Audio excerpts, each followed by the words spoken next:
And welcome to round 5 of Pro Tour Journey into Knicks. I'm Rashad Miller. I'm here with Randy Bueller, and we are about to watch Josh McClain, number 17th ranked player in the world of Magic. He is playing Infinite Blossoms. I can't wait to see this deck. And he's up against Shaheen Soorani, who we just watched do a deck tech with his Esper Control deck because apparently he just plays Esper Control in all formats. Yeah, a lot of people were talking. Josh McClain posted to Facebook last night. Anyone who's friends with him saw this. Last night, he's in Atlanta. He posted Facebook. He's like, I know we've got a sweet deck. I'm not sure if it's actually good.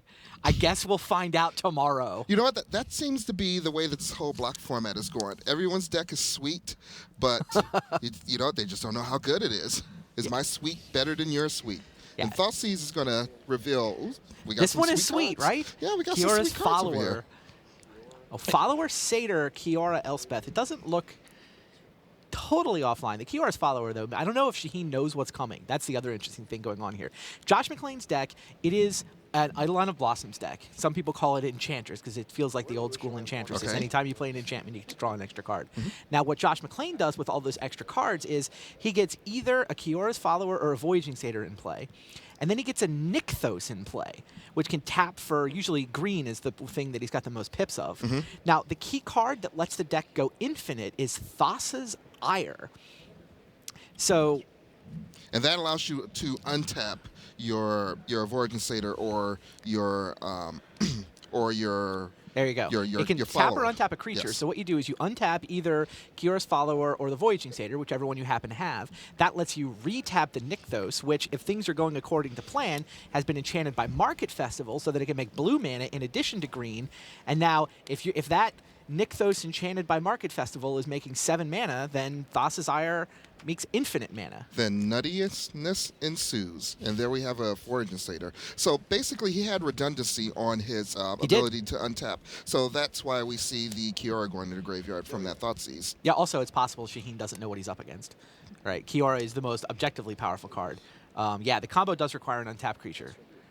All right, so Ashiok comes down, removes 3 cards off of Josh McClain's library. Looks like it puts a Prognostic Sphinx and not quite what that other card is up underneath the Ashiok. It's hard to tell. I think it might be a Courser. Doesn't look like a Courser. All right, here comes Market Festival. All right, I've drafted this card quite a bit. I'm not surprised to hear and that. Probably 11th through 14th pick. I'm not sure I've actually had this card in play yet. But yeah, Market Festival. Whenever your land is tapped for mana, you get to add 2 mana of any color.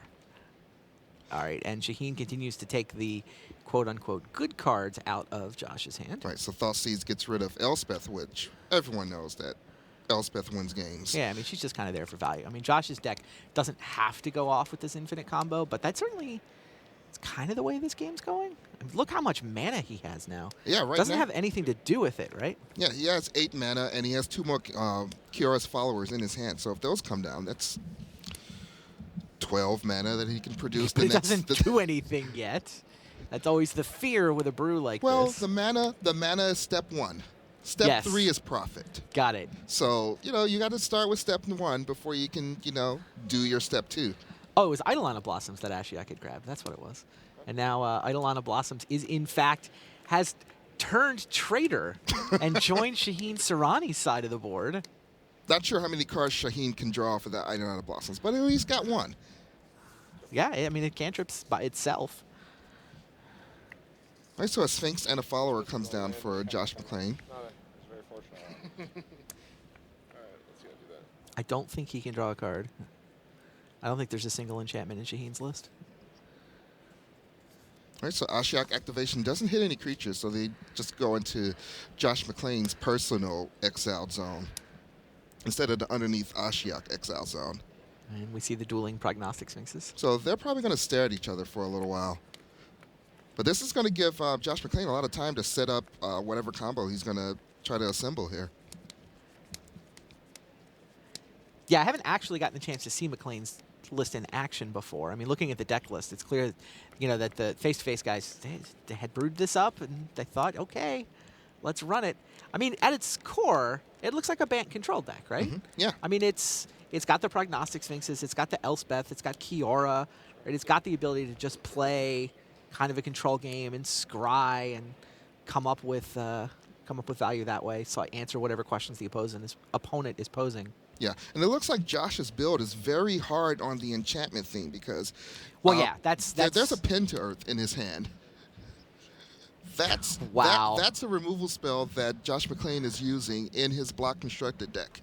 Wow. And I have to believe that mostly because it has enchantment. Yeah, no, pin to earth. Yeah. Pin to earth. It's -6 power, and it is an enchantment to trigger the Eidolon.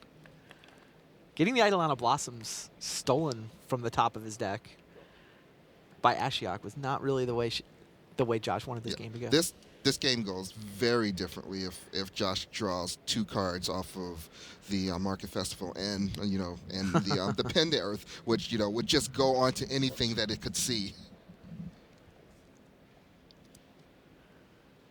All right, so Ashiok continues to whittle down Josh McClain's library. That's where Shaheen's going to find more enchantments to draw with. He's going to find them in Josh's deck. That's a plan. I mean, how many activations does it take before the actual jig is up as to what he's playing against? Because you've seen the Eidolon. I mean, it could just be for value. Yeah, and there are a bunch of cards that Ashiok did remove, but they're underneath. They're normal cards? Yeah, they're normal cards underneath Josh McClain's graveyard. They could be key cards that reveal exactly what's going on, and it seems like he's been ignoring those cards and just looking to see if he had a creature type to be able to use later with Ashiok's minus ability. Interesting. I mean, Voyaging Satyr, Kiora are not normal cards. They're not in any other deck. Voyaging Satyr made a little splash in Standard, so it's not too far of a stretch to see it in block. You just play. It's just a Bant ramp deck. You can play ramp in this format. Certainly, I haven't seen any I haven't seen any big name players playing. Anything I would call a ramp deck, but there are ramp cards here clearly. Now it looks like Josh McClain just pushed Eidolon of Blossoms to the bottom of his library off of a scry. Did he really?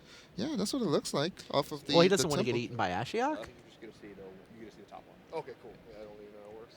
Yeah, he doesn't have a way to draw it. So if he can't draw it, I mean, it's always weird when your opponent has the ability to mess with the top of your library. Yeah. I never know. Like, do you keep bad cards? I think, but then he'll just make you draw them. So you kind of want to keep good cards, but if they're I guess you have to keep good cards that aren't creatures. Yeah, I mean, it's an interesting dance because right now it looks like Josh McClain put 2 land on the top of his library. And now a Corsair Crucifix is going to hit the graveyard from being Hero's Downfall. And now I can't see any reason why Ashiok would not continue to eat away at the graveyard. And there's the 2 land that he put on top. And there's 3 land that's going to get exiled. So no real loss for Josh McClain there. And no gain for Shaheen Soorani. Shaheen scrying with his own Sphinx. Doesn't seem like the other Ashiok is very good here. Maybe at some point Ashiok goes ultimate. Yeah, maybe. Boy, Ashiok, Sphinx Corsair is really nice synergy. Yeah, I was in a draft and I had sigiled Starfish and Corsair, and I thought that was the greatest thing in the world. And I was only scrying 1. So just imagine that you're scrying 2 more cards. You always get to set up your draw step and that land drop, and you're dealing 3 damage to your opponent. I haven't seen anybody running Starfish. That was one where it's like, does that make the cut? Maybe. Probably not. No, I think there's some other 2 drops you could not use. Good enough. Yeah. Although it does block reasonably well. Yeah. I mean, if it was 1/3, I think you'd think seriously about it. If it was hexproof, like to carry at it, then that'd be totally different. So Josh McClain can play anything in his deck as long as he can draw it. And he's just digging away, and all he can find is mana sources. And he found Pin to the Earth? He did find Pin to the Earth. It doesn't have a target, and it doesn't get him any value, because I can't imagine Josh really willing to play Pin to the Earth if he's not going to be drawing a card off of that, off of Eidolon of Blossoms. But it's just this weird situation when you're able to scry 3, but there's an Ashiok on the other side of the board. And there's a rock and there's a you're like stuck between an Ashiok and a hard place. I don't know what else to call it. Ooh, Bioblite's going to take out 2 followers. No more of this attacking with Sphinx and also blocking. Attack, attack, trigger, trigger. Number 1. All right, so the first scry 3, and they're all gone. I think you could be a little bit liberal with that first scry 3, knowing that you have another scry 3 coming up after it. Yeah, I agree. What? No, sorry. Oh, sorry. Yeah. Sounds like Josh Layton took a game from Guillaume Wafatapa. Perhaps a little quicker than people were predicting. All right, so Ashiok gets a free Prognostic Sphinx off of the minus ability. And a Divination is going to draw Shaheen Soorani 2 more cards. Now, during Shaheen's deck tech, he told everyone how much he loves drawing cards. And I see he's playing Divination. And he's playing Esper. Is he also playing Read the Bones? That's a fine question. I'd have to imagine he'd want all of that value as we look at Josh McClain's hand. And it's 4 not times very good. Divination, 0 times Read the Bones. He must value his life more than cards. Probably never played with Necro either. Yeah, I would think Read the Bones would make the cut above Divination. It's not like he's splashing black either. Right. I mean, he's solidly blue-black with just a teeny tiny touch of white. All right, so we're attacking for 11 here, and we're also scrying 9. And this is, have you ever cast Limdual's Vault? I have. Yeah, this is kind of how it feels like, where you just kind of look at the cards and you're digging so deeply that you're able to just find the exact card that you want in every situation. But it looks like 6 of those cards went to the bottom, and then he reordered the next 3. And now he is going to tap 3, tap 4, tap 5 to add a 4th Sphinx to the side of his board. Might as well. So that is the record for most Sphinxes in the feature match area. It's got to be the record for the most scries in the game, at least. We've had 9 before. I think 9 just ties the record. I don't think we've seen a 12. Yeah, I just meant the total number of individual scries in one game. That was possibly a lot of scries. But turns out... It's going to be hard to get more than 4 Sphinxes. Yeah. Possible with Ashioks. So all it Keep takes an eye on that. is a few scry 9s, and you win a game. So Shaheen Soorani leads 1-0 over Josh McClain, and we will be back with Game 2 after this.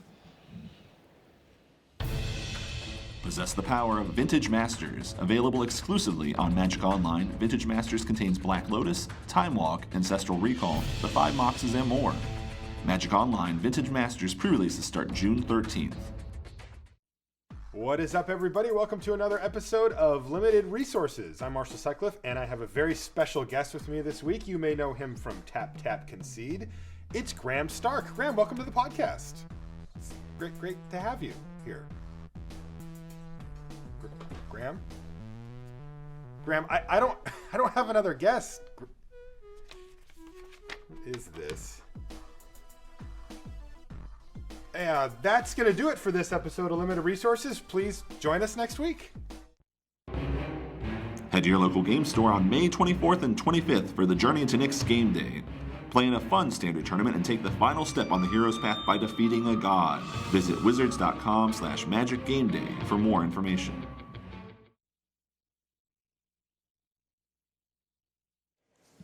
And welcome back to round 5 of Pro Tour Journey to Nyx. And we are going to have a nice little sneak peek, little live look in at our King of the Hill match. And that is between Andrea Mengucci, who took down Sean is the McLean. King of the Hill. Yeah, he's going to go wire to wire. He's been here all day. Sat down in round 1, took out Sean McLaren, and hasn't moved since. And he is playing against Socrates Rosakias.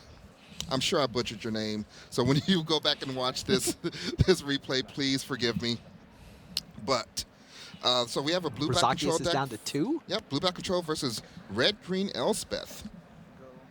Nice. That is a Stormbreath Dragon. Stormbreath Dragon is surprisingly hard to kill in this format. Like, if you're not playing black, you basically can't kill it. Can't Banishing Light it. Like there really aren't spells outside of black that can deal with a Stormbreath Dragon. Right. So we see an Ashiok over for Socrates that's getting some value. There's Wow, there's black. There's Hero's Yeah. Downfall. there's a Hero's Downfall that can take out the dragon. But Polish Crusher came down from Ashiok's exiled zone. And now that there's no threatening Yeah. Storm dragon over on the other side, this game has swung. Yeah, Rozakias is down to 2, but I don't know if there's burns. There are burn spells. Like Menguchi needs to draw a Lightning Strike or a Magma Jet, something along those lines. He's going to be running out of time to do Oh, either of Menguchi's those already things. played 2 Lightning Strikes, it sounds like. And his life total is going to drop fast. Now, Yeah, this shouldn't take long. This is still game 1, I think. I believe- Menguchi's up to 8. Yep, this does look like it's Down to still 8. game 1 according to these life totals. Yeah, game Let's 1, see. 2 plays 8. Needs it basically right here. I don't think It that doesn't was look it. like it. I guess Caryatid can step in front of Polish Crusher. Does that help? Well, I mean, that's one block. So He's got 8 life. So he'd go down to 2 from that. Yeah, well, you just want another draw phase to hit like Lightning Strike number 3. And Polish Crusher does trample. You can soak up the 3 though.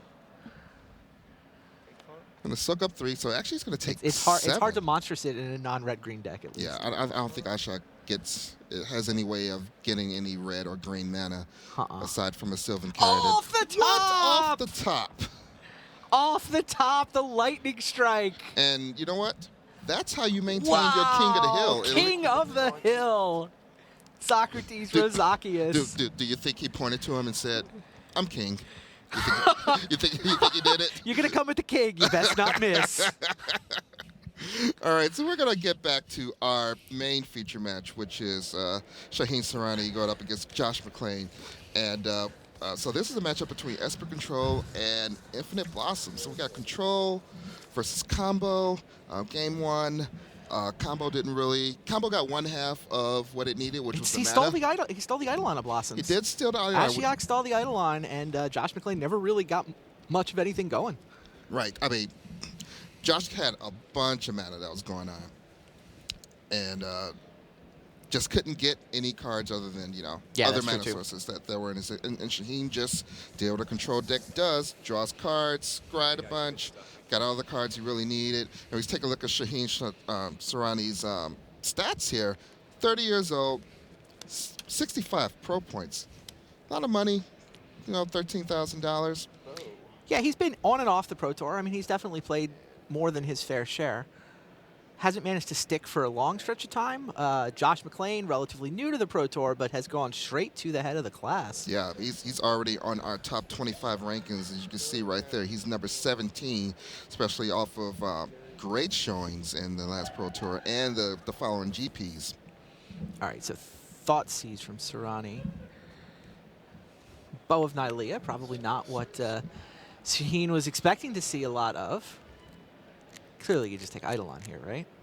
Well, I think Eidolon seemed to. Well, it depends on how much Shaheen knows about Is this there no deck green yet. mana in that draw? There is no green mana. There's an island. There is a blue-white temple. There's a Sylvan Caryatid, which can't be cast. There's an Ire. There's Eidolon and the bow. So he could take Sylvan Caryatid? Shaheen is accusing McLean of being a madman. I love it. Shaheen has no idea what to do here.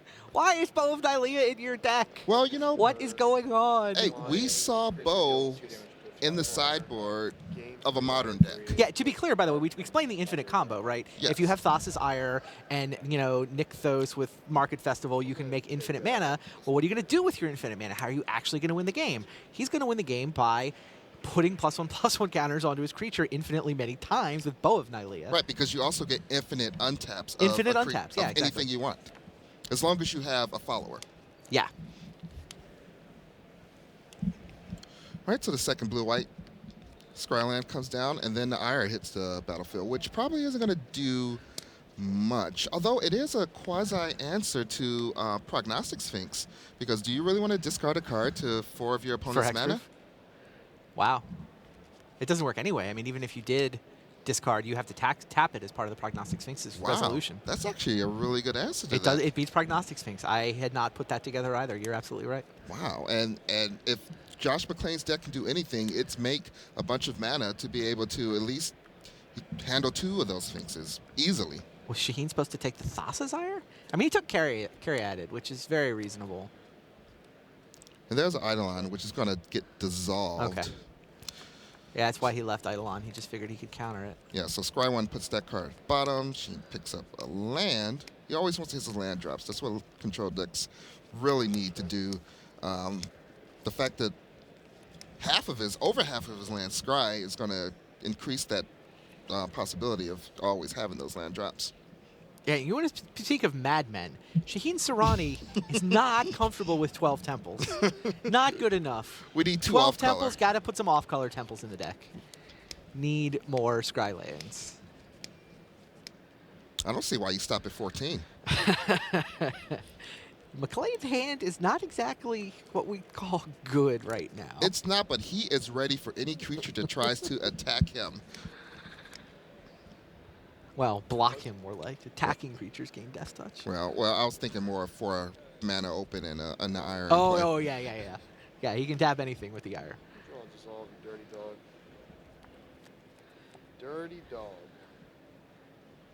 A lot of accusations coming for Shaheen Soorani. Oh, that was McLean complaining about his Eidolons getting countered, I thought. Oh. He hasn't gotten an Eidolon into play either game. Like, they've been in the top, 10, 12 cards of his deck both games, but Ashiok got one of them. Dissolve got the one this game. And there is Prognostic Sphinx. And Yeah. it's kind of like a shrug. He begrudgingly played it because I think he knows sees what's- the Ire yeah, interaction. like, that's really good against my card. It really is. But it gets dissolved. Ooh. Maybe Josh has other things he wants to do with his 4 mana. Like Oh. play an Elspeth next turn, right off the top. We've seen some top decks this round.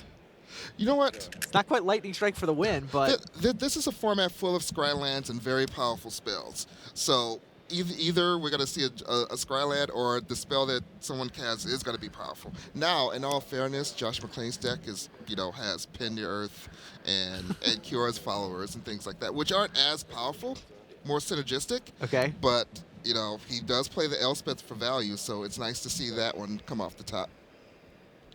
Wow, man. Shaheen saw that his hand was garbage, dissolved the only good spell, tapped out for Prognostic Sphinx, then got it dissolved, untap Elspeth. So we have Kelvin Chu and Craig Wesco. Is that? Oh, Kelvin Chu wins. Yeah, Craig Wesco, to the surprise of absolutely no one, I'm sure, is playing the white-blue heroic deck. Right, so Dissolve takes care of the... Looks like that was a Cura that tried to resolve, but none of that says... Yeah. Craig cannot get the job done against Kelvin Chu. Right, so that's 3 more soldier tokens. We'll get those switched out with the appropriate soldier tokens. And I really hope that they match the ones that are already in play. And they don't. This offends your sensibilities. Oh, my OCD is going crazy. Kelvin Chu, by the way, also playing Eidolon of Blossoms in this deck. But not for infinite combo reasons, just because Just it's for a pretty value. good card. Yeah, he's like, well, I mean, you know what's a good combo? Eidolon of Blossoms with another Eidolon of Blossoms. Ooh, that's like draw... 3 so far and counting. And then you also get to draw for your Banishing Lights. You also get to draw for Herald of Torment. Yeah, Banishing Light's pretty good with it. I mean, Courser of Crufix is an enchantment creature. It is. So, Eidolon of Blossoms, some of the decks just run it to draw cards. It works. There's a lot of synergy with that card and most of the cards and a lot of the other people and the players' decks in this tournament. All right, so Elspeth activates, and we're up to 8 soldier tokens versus 1 Prognostic Sphinx. Remember the part where we said Elspeth is really, really good? I McLean remember. had nothing going on, and he just like, oop, it's turn 6. I have a 6th land, and Elspeth is on top of my library, right where I want her, It's like all those other cards just don't matter that Josh McClain has. basically. There is a bow, so I guess bow is gonna it's gonna do some things only because there's extra mana for Josh to do something Well, with. he's going to spend his mana on his other better enchantment, the Thassa's Ire. Taps the Prognostic Sphinx. Yeah. Can I quote you? The best answer to Prognostic Sphinx? Obviously.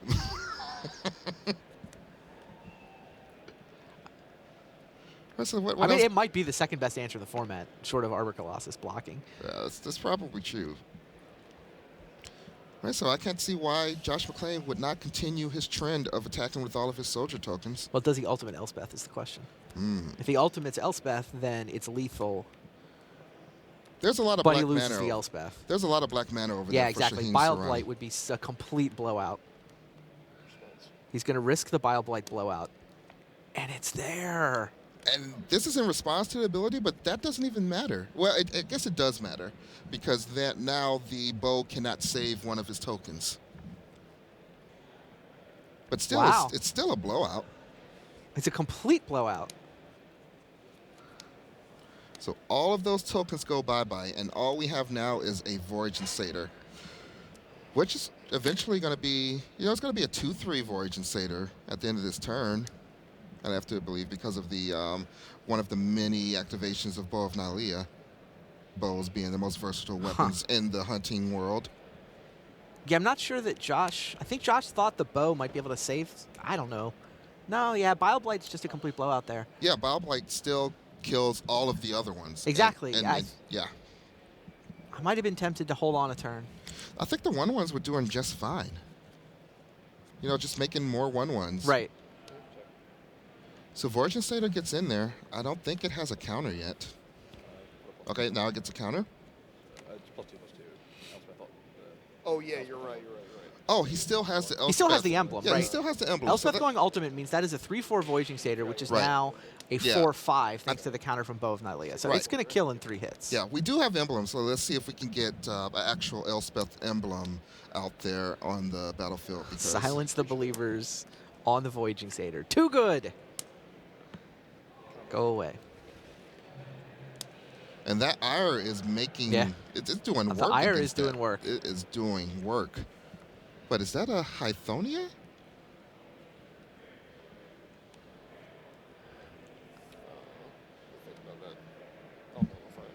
It looks like a Hythonia. There is in fact one Hythonia the Cruel in Well, Shaheen Soorani's sideboard. That's what's on the battlefield Not right in now. his sideboard anymore. It is. There you see a legendary creature, Gorgon. It's a 4/6 death touch, and if you pay 8, it monstrifies, and it destroys all other non-Gorgon creatures. So most of the time, it just destroys everything else. You know what it kills? It kills Prognostic Sphinx. It does kill Prognostic Sphinx. So probably that's the third best answer. Boy, this to game it. turned around. Josh's decision to go for the kill by taking 7 loyalty counters off of a 7 loyalty Elspeth, he got blown out by Bile Blight, and all of a sudden, Shaheen, and now he has Hythonia, he's got Ashiok. But Josh McClain keeps drawing land, and now he has 2 activations of that Ire. So he's not taking that much damage yet. Right now, he's not taking any from any of these attacks. Shaheen takes his lead in the Eidolon of Blossoms race up to 2-0 so far in this match. Shaheen's sitting on a dissolve also. Wow.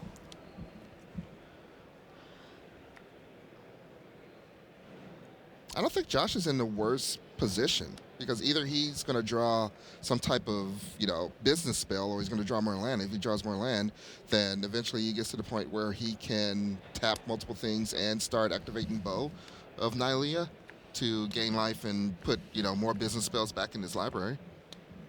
Not that the game's going to last that long. Yeah.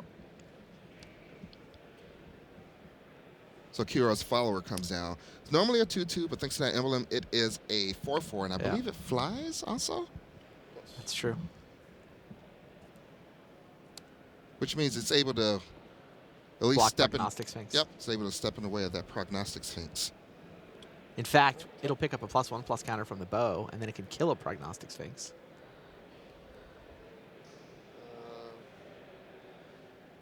So that was a tap.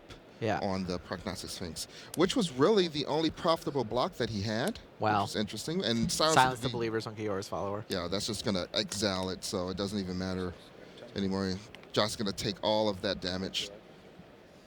So McLean's down to 10. Soorani's at a low 6. But He's Bo, been there for a while. Yeah, Bo is going to gain Josh McClain 3 more life. So one thing Bo can do is it can at least stretch a game out if it doesn't just run away with it. Well, there's Eidolon of Blossoms. Shaheen is not interested in Eidolon of Blossoms resolving. Nope, it gets dissolved. Immediately dissolved. So, Did no hesitation at all. Right. Oh, and scry into another dissolve. Right, so Ira's still keeping Josh McClain. And nullify, sorry. Almost as good. So it looks like Ashiok hit a Prognostic Sphinx, but it also removed an Elspeth. So I don't know how many Elspeths Josh McClain plays, but he's down to 1 less. 2. And That's the other Elspeth. so that was his last Elspeth. Interesting. So Soorani does have a dissolve in his hand, correct?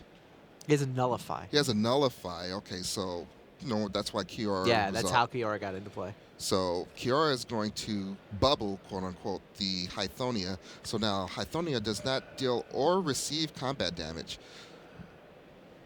He has 5 mana left open, so he can tap down the Sphinx. But that still leaves the Eidolon of Blossoms that can attack. And not to mention the card that he just drew off of the Eidolon of Blossoms. This Eidolon Courser interaction looks awesome. You know what? Courser interactions with a lot of things are awesome. I'm just saying, I like the way McLean's starting to get his engine together. It's just on the wrong side of the table. All right, so there's a Temple of Deceit on the top of Shaheen Soorani's library. I'm not sure if he played a land just yet. I'm guessing he might have. I think he played the Temple of Deceit that's in play tapped right now. So it goes to combat, and McLean taps down the Prognostic Sphinx, but the Eidolon of Blossoms gets through, brings Kiora down to 1.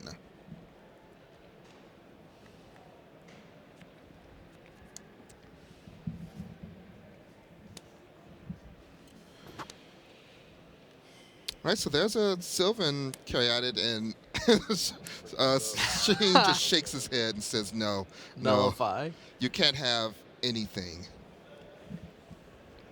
Because that would have been a 2-4. I mean, it's mana, it's a blocker. Yeah, it is a 2/5 blocker. 2/5 flying hexproof blocker. You don't get to have any of those, says Shaheen Soorani. Yeah, and Soorani's the one drawing extra cards. The fact that he's just playing these extra creatures with Elspeth is keeping him nicely ahead. He just keeps exploding his board, and he wants to keep McLean on just nothing. Do you just cash in a Kiora for a card out of desperation? Quite possibly. No, I don't think you can do that. Don't you die? Bo can gain 3 life. Bo can gain 3 life, so that's effectively 10, and there's 4 mana to tap down one thing. So you don't die. And now he can ire twice. He can tap 2 things. He can ire twice. Nykthos does not make any mana, right? It just breaks even? It does. I mean, it gets the tap for colorless. Right. It definitely breaks even.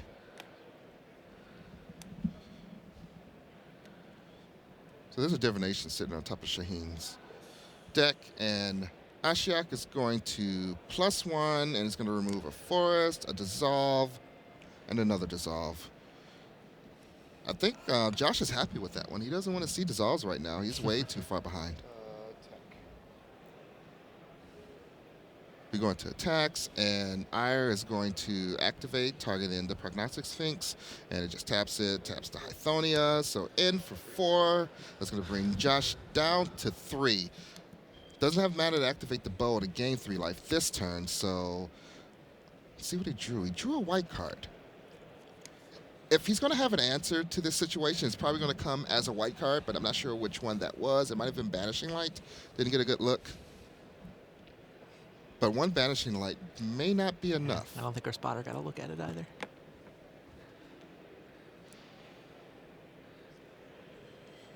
Sounds like it is Banishing Light.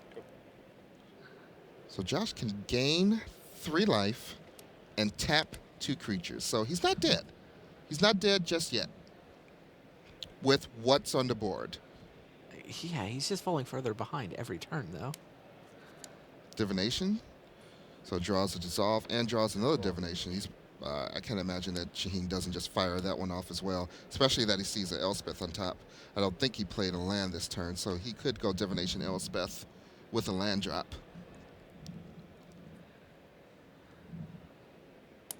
Single black, is that a Thoughtseize? It is a Thoughtseize. Sees the Banishing Light, takes it.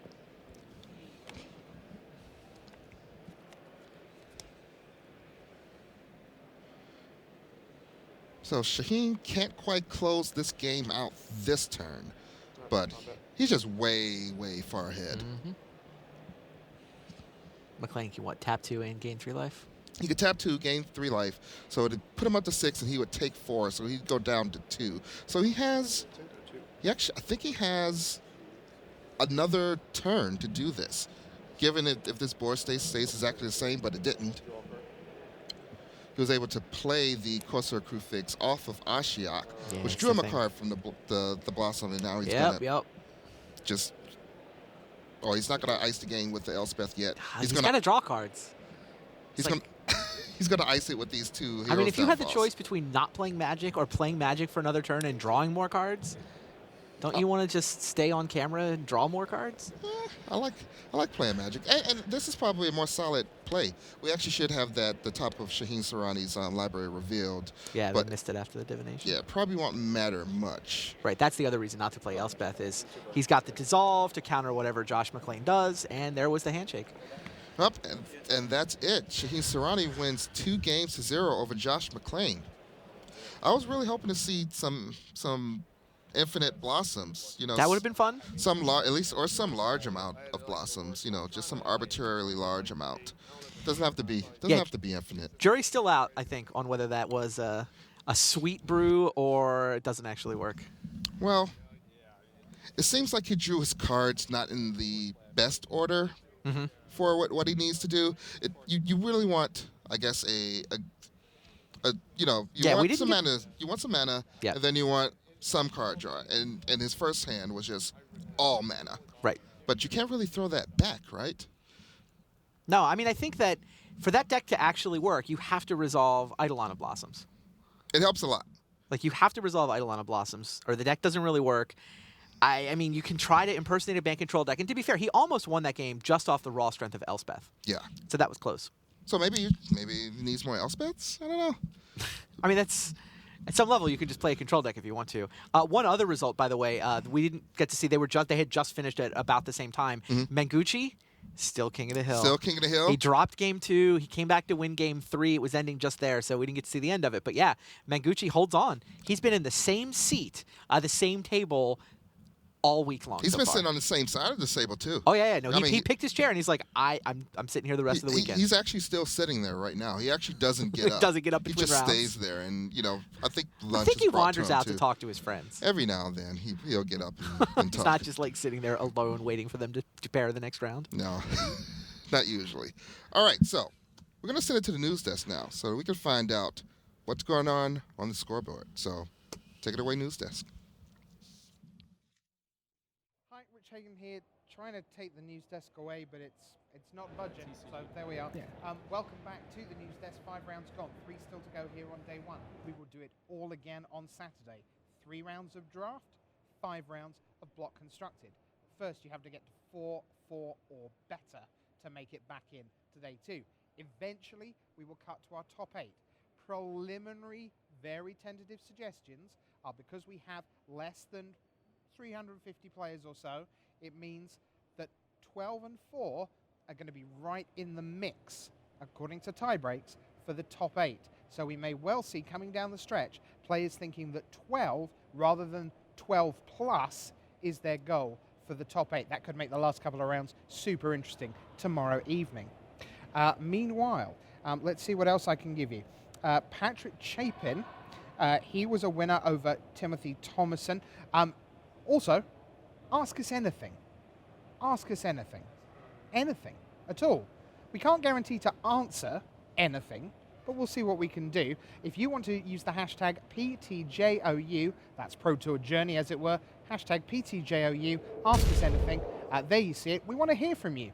And at the end of round 6, during the dinner break, we will see what we can give you for that.